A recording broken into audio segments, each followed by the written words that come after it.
নমস্কার বন্ধুরা, গল্পের শহর চ্যানেলে আপনাদের আরও একবার স্বাগত। আমি প্রিয়াঙ্কা। আজকে শোনাব সত্যজিৎ রায়ের লেখা অনাথবাবুর ভয়। গল্পটি শুনে কেমন লাগলো সেটি পরে আসবো, আগে গল্পটি শুনে নিই। তাহলে আজকের গল্প অনাথবাবুর ভয়, লেখক সত্যজিৎ রায়। অনাথবাবুর সঙ্গে আমার আলাপ ট্রেনের কামরায়। আমি যাচ্ছিলাম রঘুনাথপুর হাওয়া বদলের জন্য। কলকাতায় খবরের কাগজের অফিসে চাকরি করি। গত কমাস ধরে কাজের চাপে দম বন্ধ হওয়ার উপক্রম হয়েছিল। তাছাড়া আমার লেখার শখ, দু একটা গল্পের প্লটও মাথায় ঘুরছিল, কিন্তু এত কাজের মধ্যে কি আর লেখার ফুরসত জোটে? তাই আর 7-5 না ভেবে 10 দিনের পাওনা ছুটি আর দিস্তেখানে কাগজ নিয়ে বেরিয়ে পড়লাম। এত জায়গা থাকতে রঘুনাথপুর কেন? তারও অবশ্য একটা কারণ আছে। ওখানে বিনা খরচায় একটা থাকার ব্যবস্থা জুটে গেছে। আমার কলেজের সহপাঠী বীরেন বিশ্বাসের পৈতৃক বাড়ি রয়েছে রঘুনাথপুরে। কফি হাউসে বসে ছুটিতে কোথায় যাওয়া যায় এই আলোচনা প্রসঙ্গে বীরেন খুব খুশি হয়ে ওর বাড়িটা অফার করে বলল, আমিও যেতুম, কিন্তু আমার এদিকে ঝামেলা, বুঝতেই তো পারছিস। তবে তোর কোনো অসুবিধা হবে না। আমাদের 50 বছরের পুরনো চাকর ভরদ্বাজ রয়েছে ওই বাড়িতে, ওই তোর দেখাশোনা করবে, তুই চলে যা। গাড়িতে যাত্রী ছিল অনেক। আমার বেঞ্চিতেই আমার পাশে বসেছিলেন অনাথ বন্ধু মিত্র। বেটেখাটো মানুষটি, বছর 50-এর আন্দাজ বয়স। মাঝখানে টেরিকাটা কাঁচা পাকা চুল, চোখের চাহনি তীক্ষ্ণ, আর ঠোঁটের কোণে এমন একটা ভাব যেন মনের আনাচে কানাচে সদাই কোনো মজার চিন্তা ঘোরাফেরা করছে। পোশাক আশাকের ব্যাপারেও একটা বিশেষত্ব লক্ষ্য করলাম। ভদ্রলোককে হঠাৎ দেখলে মনে হবে তিনি যেন 50 বছরের পুরনো কোনো নাটকের চরিত্রে অভিনয় করার জন্য সেজেগুজে তৈরি হয়ে এসেছেন। ওরকম কোট, ও ধরনের শার্টের কলার, ওই চশমা, আর বিশেষ করে ওই বুট জুতো, এইসব আর আজকালকার দিনে কেউ পরে না। অনাথবাবুর সঙ্গে আলাপ করে জানলাম তিনিও রঘুনাথপুর যাচ্ছেন। কারণ জিজ্ঞাসা করাতে ভদ্রলোক কেমন যেন অন্যমনস্ক হয়ে পড়লেন। কিংবা এও হতে পারে যে ট্রেনের শব্দের জন্য তিনি আমার প্রশ্ন শুনতে পাননি। বীরেনের পৈতৃক ভিটাটি দেখে মনটা খুশি হয়ে উঠল। বেশ বাড়ি, সামনে এক ফালি জমি, তাতে সবজি ও ফুলগাছ দুই হয়েছে। কাছাকাছির মধ্যে অন্য কোথাও বাড়িও নেই, কাজেই পড়শির উৎপাত থেকেও রক্ষা। আমি আমার থাকার জন্য ভরদ্বাজের আপত্তি সত্ত্বেও ছাদের চিলেকোঠাটি বেছে নিলাম। আলো, বাতাস এবং নির্জনতা তিনটেই অপর্যাপ্ত পাওয়া যাবে ওখানে। ঘর দখল করে জিনিসপত্র গোছাবার সময় দেখি আমার দাড়ি কামানোর খুর আনতে ভুলে গিয়েছি। ভরদ্বাজ শুনে বলল, তাতে আর কি হয়েছে খোকাবাবু, এই তো কুণ্ডুবাবুর দোকান, 5 মিনিটের পথ, সেখানে গেলেই পাবে খন বিলেড। বেলা 4টে নাগাদ চাটা খেয়ে কুণ্ডুবাবুর দোকানের উদ্দেশ্যে বেরিয়ে পড়লাম। গিয়ে দেখি সেটি একটি ভালো আড্ডার জায়গা। দোকানের ভেতর 2টি বেঞ্চিতে বসে 5-7টি প্রৌঢ় ভদ্রলোক রীতিমতো গল্প জমিয়েছেন। তাদের মধ্যে একজন বেশ উত্তেজিতভাবে বলছেন, আরে বাপু, এ তো আর শোনা কথা নয়, এ আমার নিজের চোখে দেখা। আজ 30 বছর হয়ে গেল বলেই কি সব মন থেকে মুছে গেল? এসব স্মৃতি অত সহজে ভোলবার নয়। আর বিশেষ করে যখন হলধর দত্ত ছিল আমার অন্তরঙ্গ বন্ধু, তার মৃত্যুর জন্য যে কিছু অংশে দায়ী, সে বিশ্বাস আমার আজও যায়নি। আমি 1 প্যাকেট 7 o'clock কিনে আরও 2-একটা অবান্তর জিনিস খোঁজ করতে লাগলাম। ভদ্রলোক বলে চললেন, ভেবে দেখুন, আমারই বন্ধু আমারই সঙ্গে মাত্র 10 টাকা বাজি রেখে রাত কাটাতে গেল ওই উত্তর পশ্চিমে ঘরটাতে। পরদিন ফেরে না। শেষটায় আমি, জিতেন বক্সি, হরিচরণ শাহ, আরও 3-4 জন, কে ছিল ঠিক মনে নেই, গেলুম হালদার বাড়িতে হলধরের খোঁজ করতে। গিয়ে দেখি বাবু ওই ঘরের মেঝেতে হাত পা ছড়িয়ে মরে কাঠ হয়ে আছেন। তার চোখ চাওয়া দৃষ্টি কড়িকাঠের দিকে। আর সেই দৃষ্টিতে ভয়ের যা নমুনা দেখলাম, তাতে ভূত ছাড়া কী ভাববো বলুন? গায়ে কোনো ক্ষতচিহ্ন নেই, বাঘের আঁচড় নেই, সাপের ছোবল নেই, কিচ্ছু নেই। আপনারাই বলুন এখন কি বলবেন। আরও মিনিট পাঁচেক দোকান থেকে আলোচনার বিষয়টি সম্পর্কে মোটামুটি একটা ধারণা হলো। ব্যাপারটা এই, রঘুনাথপুরের দক্ষিণ প্রান্তে হালদার বাড়ি বলে একটি 200 বছরের পুরনো ভগ্নপ্রায় জমিদারি প্রাসাদ আছে। সেই প্রাসাদে, বিশেষ করে তার দোতলার উত্তর পশ্চিম কোণের একটি ঘরে নাকি অনেককালের পুরনো একটি ভূতের আনাগোনা আছে।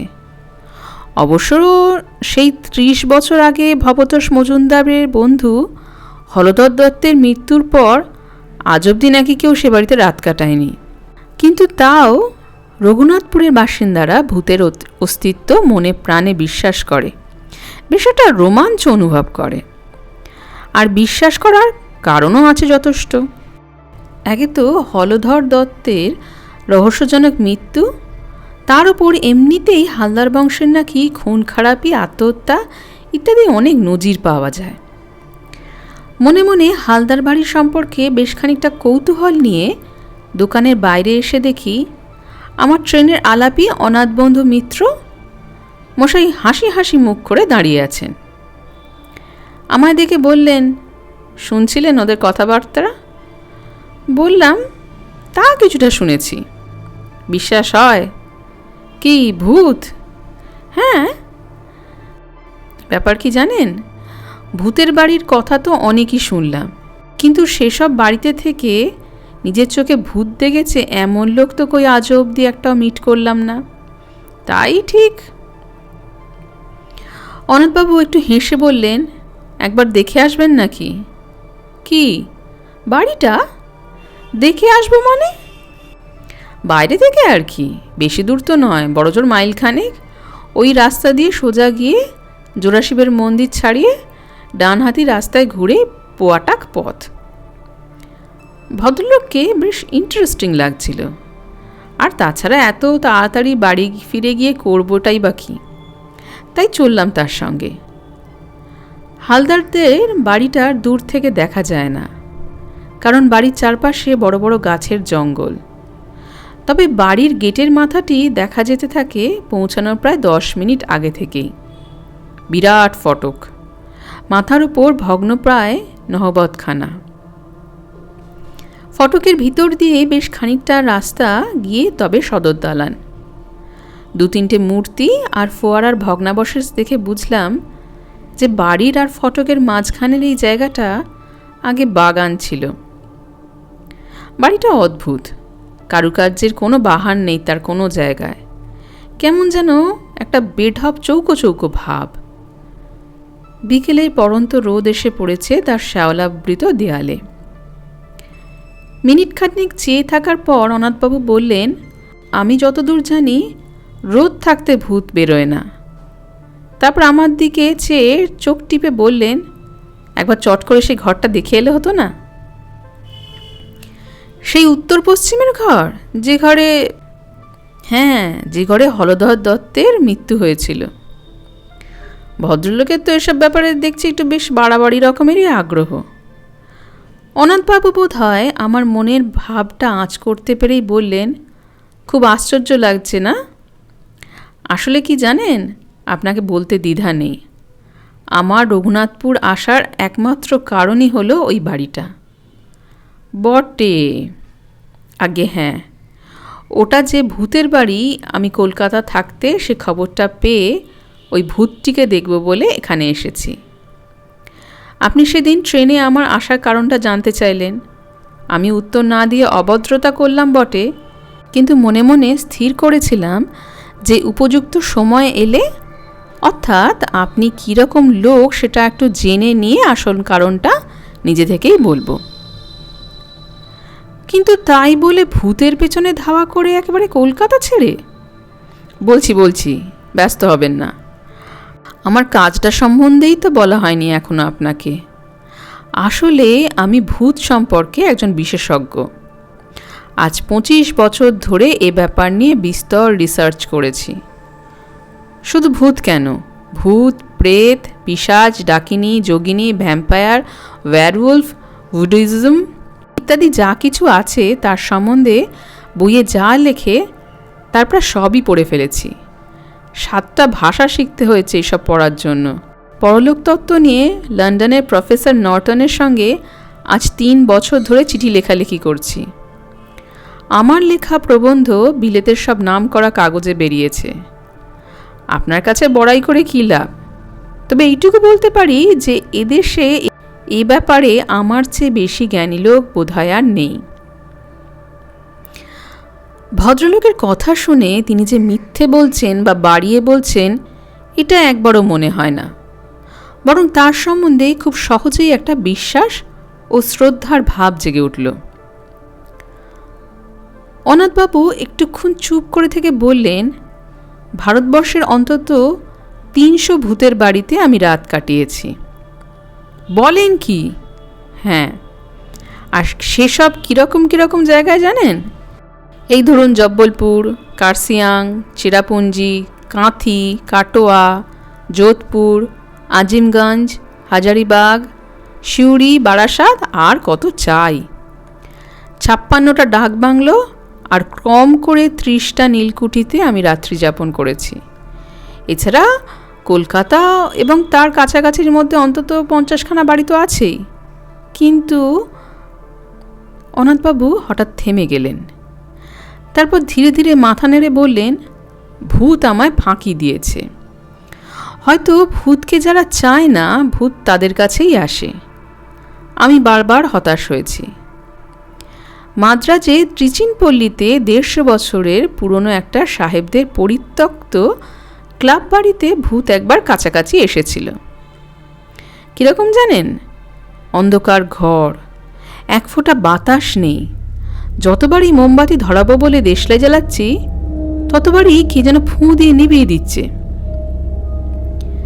শেষটায় 13টা কাঠি নষ্ট করার পর বাতি জ্বলল এবং আলোর সঙ্গে সঙ্গেই ভূত বাবাজি সেই যে গেলেন, আর এলেন না। একবার কলকাতায় ঝামাপুকুরের এক হানাবাড়িতেও একটা ইন্টারেস্টিং অভিজ্ঞতা হয়েছিল। আমার মাথায় তো এত চুল দেখছেন, অথচ ওই বাড়ির একটা অন্ধকার ঘরে ভূতের অপেক্ষায় বসে থাকতে থাকতে মাঝরাত্রির নাগাদ হঠাৎ ব্রহ্মতালুর কাছটায় একটা মশার কামড় খেলাম। কি ব্যাপার? অন্ধকারে ভয়ে ভয়ে মাথায় হাত দিয়ে দেখি একটি চুলও নেই, একেবারে মসৃণ মাথা জোড়া টাক। এ কি আমারই মাথা না অন্য কারুর মাথায় হাত দিয়ে নিজের মাথা বলে মনে করেছি? কিন্তু মশার কামড় তো আমিই খেলাম। টর্চটা জেলে আয়নায় দেখি টাকের কোনো চিহ্ন মাত্রই নেই। আমার যে চুল সে চুলই রয়েছে আমার মাথায়। ব্যাস, এই দুটি ছাড়া আমার কোনো ভূতের অভিজ্ঞতা এত চেষ্টা সত্ত্বেও আমার হয়নি। তাই ভূত দেখার আশা একরকম ছেড়েই দিয়েছিলাম। এমন সময় একটা পুরনো বাঁধানো প্রবাসীতে রঘুনাথপুরের এই বাড়িটার একটা উল্লেখ পেলাম। তাই ঠিক করলাম একটা শেষ চেষ্টা দিয়ে আসব। অনাথবাবুর কথা শুনতে শুনতে কখন যে বাড়ির সদর দরজায় এসে পড়েছি সে খেয়াল ছিল না। ভদ্রলোক তার ট্যাগ ঘড়িটা দেখে বললেন, আজ 5:31 সূর্যাস্ত, এখন 5:15। চলুন, রোদ থাকতে থাকতে একবার ঘরটা দেখে আসি। ভূতের নেশাটা বোধহয় সংক্রামক, কারণ আমি অনাথবাবুর প্রস্তাবে কোনো আপত্তি করলাম না।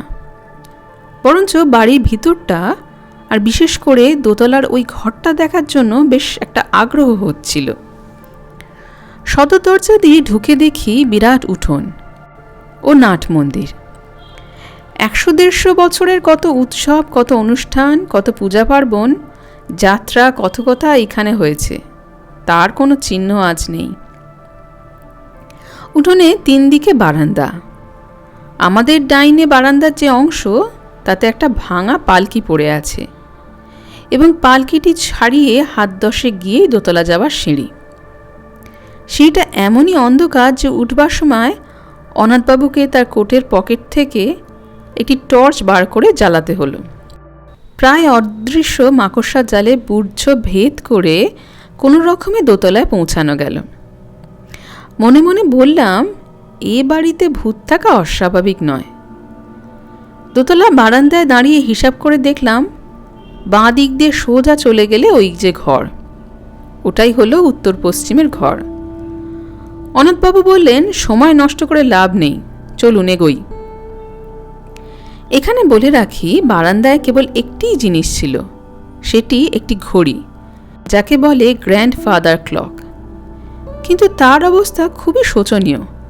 কাঁচ নেই, বড় কাঁটাটিও উধাও, পেন্ডুলামটি ভেঙে কাত হয়ে পড়ে আছে। উত্তর পশ্চিমের ঘরের দরজাটি ভেজানো ছিল। অনাথবাবু যখন তার ডান হাতের তর্জনী দিয়ে সন্তর্পণে ঠেলে দরজাটি খুলছিলেন, তখনই বিনা কারণে আমার গাটা ছমছম করছিল। কিন্তু ঘরের ভিতর ঢুকে অস্বাভাবিক কিছু লক্ষ্য করলাম না। দেখে মনে হয় এককালে বৈঠকখানা ছিল। ঘরের মাঝখানে একটা বিরাট টেবিল, তার কেবল পায়া চারখানাই রয়েছে, উপরের তক্তাটা নেই। টেবিলের পাশে জানলার দিকে একটি আরাম কেদারা। অবশ্যই এখন আর সেটি আরামদায়ক হবে কিনা সন্দেহ, কারণ তার একটি হাতল ও বসবার জায়গায় বেতের খানিকটা অংশ লোপ পেয়েছে। উপরের দিকে চেয়ে দেখি, ছাদ থেকে ঝুলছে একটা টানা পাখার ভগ্নাংশ, অর্থাৎ তার দড়ি নেই, কাঠের ডান্ডাটাও ভাঙা এবং ঝালরের অর্ধেকটা ছেঁড়া। এছাড়া ঘরের আছে একটা খাঁচকাটা বন্দুক রাখার তার, একটি নলবিহীন গড়গড়া আর দুখানা সাধারণ হাতল ভাঙা চেয়ার। অনাথবাবু কিছুক্ষণ একেবারে স্তব্ধ হয়ে রইলেন। মনে হলো খুব মনোযোগ দিয়ে কি একটা অনুভব করার চেষ্টা করলেন। প্রায় মিনিট খানেক পরে বললেন, একটা গন্ধ পাচ্ছেন? কি গন্ধ? মাদ্রাজি ধূপ, মাছের তেল আর মরা পোড়ার গন্ধ মেশানো একটা গন্ধ। আমি বার দুয়েক বেশ জোরে জোরে নিঃশ্বাস টানলাম। অনেক দিনের বন্ধ ঘর খুললে যে একটা ভ্যাপসা গন্ধ বেরোয়, সেই গন্ধ ছাড়া কোনো গন্ধই পেলাম না। তাই বললাম, কই ঠিক বুঝতে পারছি না তো। অনাথবাবু আরও কিছুক্ষণ চুপ করে থেকে বাঁ হাতে তেলোতে ডান হাত দিয়ে একটা ঘুষি মেরে বললেন, বহুত আচ্ছা, এ গন্ধ আমার চেনা গন্ধ। এ বাড়িতে ভূত অবশ্যম্ভাবী, তবে বাবাজি দেখা দেবেন কি না দেবেন সেটা কাল রাত্রের আগে বোঝা যাবে না, চলুন। অনাথবাবু স্থির করে ফেললেন যে পরদিনই তাকে এ ঘরে রাত্রিবাস করতে হবে। ফেরার পথে বললেন, আজ থাকলুম না, কারণ কাল আমাবস্যা, ভূতের পক্ষে সবচেয়ে প্রশস্ত তিথি। তাছাড়া দু একটা জিনিস সঙ্গে রাখা দরকার, সেগুলো বাড়িতে রয়ে গেছে, কাল নিয়ে আসবো। আজ সার্ভেটা করে গেলুম আর কি। ভদ্রলোক আমায় বাড়ি অবধি পৌঁছে দিয়ে বিদায় নেবার সময় গলাটা একটু নামিয়ে বললেন, আর কাউকে আমার এই প্ল্যানের কথা বলবেন না যেন। এদের কথাবার্তা তো শুনলুম আজকে, যা ভয় আর যা প্রেজুডিস এদের, জানলে পরে হয়তো বাধা টাদা দিয়ে আমার প্ল্যানটাই ভেস্তে দেবে। আর হ্যাঁ, আরেকটা কথা, আপনাকে আমার সঙ্গে যেতে বললুম না বলে কিছু মনে করবেন না। এসব ব্যাপার বুঝলেন কি না, একা না হলে ঠিক জুৎসই হয় না। পরদিন দুপুরে কাগজ কলম নিয়ে বসলেও লেখা খুব বেশি দূর এগোলো না। মন পড়ে রয়েছে হালদার বাড়ির ওই উত্তর পশ্চিমের ঘরটায়। আর রাত্রে অনাথবাবুর কী অভিজ্ঞতা হবে সেই নিয়ে একটা অশান্তি আর উদ্বেগ রয়েছে মনের মধ্যে। বিকেলে অনাথবাবুকে হালদার বাড়ি ফটক অবধি পৌঁছে দিলাম।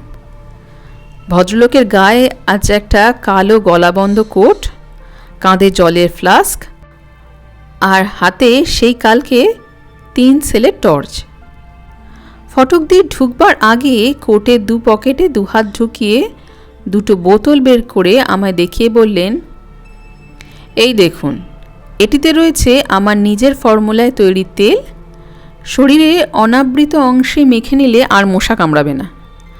আর দ্বিতীয়টিতে হলো কার্বলিক অ্যাসিড, ঘরের আশেপাশে ছড়িয়ে দিলে সাপের উৎপাত থেকে নিশ্চিত।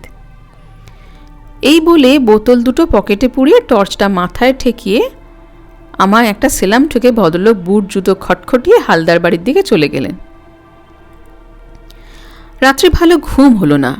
ভোর হতে না হতেই ভরদ্বাজকে বললাম আমার থার্মাস ফ্লাস্কে দুজনের মতো চা ভরে দিতে। চা এলে পর ফ্লাস্কটি নিয়ে আবার হালদার বাড়ির উদ্দেশ্যে রওনা দিলাম। হালদার বাড়ির ফটকের কাছে পৌঁছে দেখি চারিদিকে কোনো সাড়া শব্দ নেই। অনাথবাবুর নাম ধরে ডাকবো না শটান দোতলায় যাব তাই ভাবছি। এমন সময় হঠাৎ শুনতে পেলাম, ও মশাই, এই যে এদিকে। এবার দেখতে পেলাম অনাথবাবুকে। প্রাসাদের পূর্ব দিকে জঙ্গলের ভিতর থেকে বেরিয়ে এসে আমার দিকে হেঁটে আসছেন। তাকে দেখে মোটেই মনে হয় না যে রাত্রে তার কোনো ভয়াবহ বা অস্বাভাবিক অভিজ্ঞতা হয়েছে। আমার কাছে এসে হাসতে হাসতে হাতে একটা নিমের ডাল দেখিয়ে বললেন, আর বলবেন না মশাই, আধ ঘন্টা ধরে বনে বাদারে ঘুরছি এই নিম ডালের খোঁজে। আমার আবার দাঁতনের অভ্যেস কি না। ফস করে রাত্রের কথাটা জিজ্ঞাসা করতে কেমন বাঁধো বাঁধো ঠেকল। বললাম, চা এনেছি, এখনই খাবেন না বাড়ি যাবেন? চলুন না, ওই ফোয়ারাটার পাশে বসে খাওয়া যাক। গরম চায়ে চুমুক দিয়ে একটা তৃপ্তিসূচক আহ শব্দ করে আমার দিকে ফিরে মুচকি হেসে অনাথবাবু বললেন, খুব কৌতূহল হচ্ছে না? আমি আমতা আমতা করে বললাম, হ্যাঁ মানে তা একটু। বেশ, তবে বলছি শুনুন। গোড়াতেই বলে রাখি, এক্সপিডিশন হাইলি সাকসেসফুল। আমার এখানে আসা সার্থক হয়েছে। অনাথবাবু এক মগ চা শেষ করে দ্বিতীয় মগ ঢেলে তার কথা শুরু করলেন। তখন 5টা। আমি বাড়ির ভেতরে ঢোকার আগে আশপাশটা একটু সার্ভে করে নিলাম। অনেক সময় ভূতের চেয়ে জ্যান্ত মানুষ বা জানোয়ারের থেকে উপদ্রবের আশঙ্কা বেশি থাকে। যাই হোক, দেখলুম কাছাকাছির মধ্যে সন্দেহজনক কিছু নেই। বাড়িতে ঢুকে একতলার ঘরগুলোর মধ্যে যেগুলো খোলা আছে সেগুলো একবার দেখে নিলুম। জিনিসপত্র তো একদিন ধরে বিশেষ পড়ে থাকার কথা নয়। একটা ঘরে কিছু আবর্জনা আর একটার কড়িকাটে গুটি চারেক ঝুলন্ত বাদুর ছাড়া আর কিছুই চোখে পড়ল না। বাদুরগুলো আমাকে দেখেও নড়ল না, আমিও তাদের ডিস্টার্ব করলুম না। 6:30 নাগাদ দোতলার ওই আসল ঘরটিতে ঢুকে রাত কাটানোর আয়োজন শুরু করলুম। একটা ঝাড়ন এনেছিলুম, তাই দিয়ে প্রথম আরাম কেদারাটিকে ঝেড়ে পুঁচে সাফ করলুম। কতদিনে ধুলো জমেছিল তাতে কে জানে।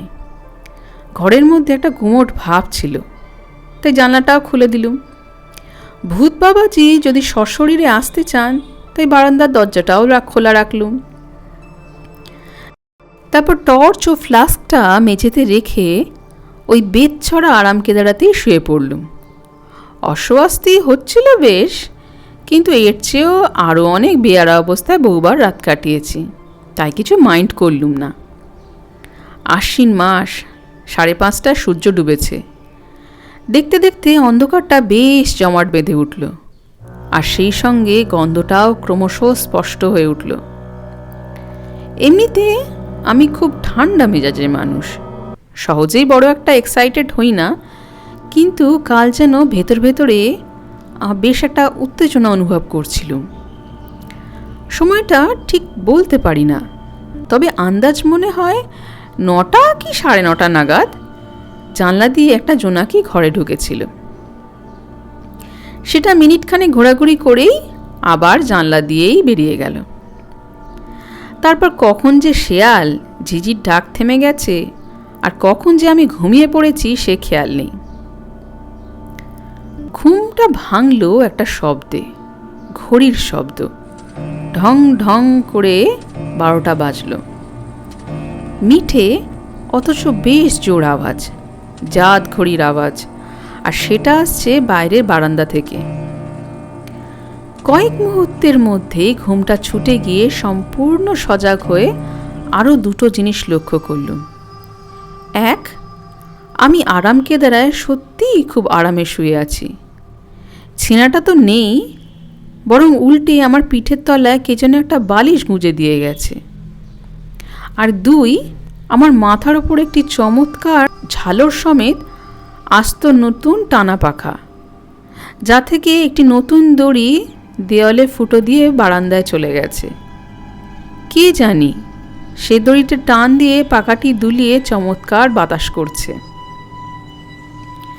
আমি অবাক হয়ে এসব দেখছি আর উপভোগ করছি। এমন সময় খেয়াল হলো অমাবস্যার রাত্রিরে কি করে জানি ঘরটা চাঁদের আলোয় উদ্ভাসিত হয়ে উঠল। তারপর নাকে এলো একটা চমৎকার গন্ধ।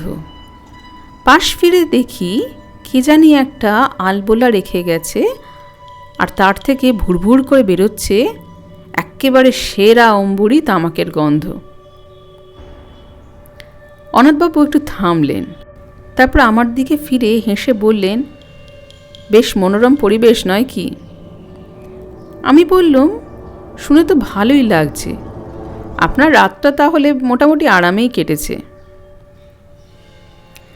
আমার প্রশ্ন শুনে অনাথবাবু হঠাৎ গম্ভীর হয়ে গেলেন। খানিকক্ষণ অপেক্ষা করে আমি আর ধৈর্য রাখতে না পেরে বললাম, তাহলে কি সত্যি আপনার কোনো ভয়ের কারণ ঘটেনি? ভূত কি আপনি দেখেননি? অনাথবাবু আবার আমার দিকে চাইলেন। এবার কিন্তু আর ঠোঁটের কোণে সেই হাসিটা নেই।